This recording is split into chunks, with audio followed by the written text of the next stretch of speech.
More than 130 women say a now retired Provo OBGYN used his position of trust to sexually assault them. Their lawsuit was thrown out maybe about a year ago. News specialist Mike Anderson explains why they are now looking to the Utah Supreme Court to get the case heard. A 4th District judge in Provo said the case should be tried instead as medical malpractice. The accusers, though, say that's not right, that they were sexually abused and it needs to be held accountable in that way.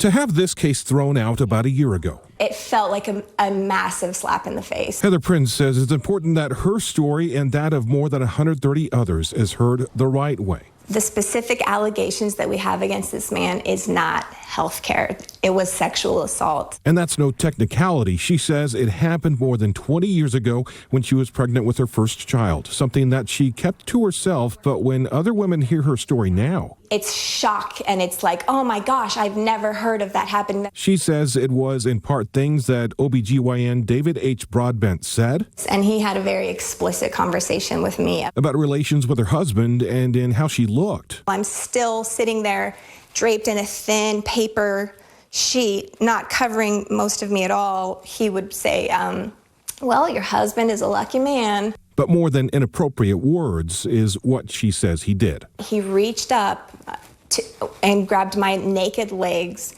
and just shoved me towards him where my butt was hanging off the table. I kind of like yelped out. He kind of chuckles, and that's how I had my exam. And the inappropriate touching. Out of nowhere, with no warning whatsoever, he just says, "You're not going to like this." A bit too graphic for this newscast. It's important to these women that this case is tried as sexual assault. Since the statute of limitations is different for medical malpractice, that type of case would drop from well over 100 accusers to maybe less than a dozen.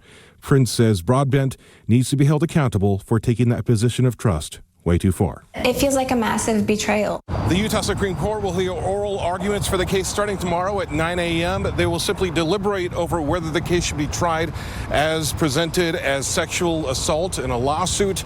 It could be months before we hear their decision. Mike Anderson, KSL 5 News.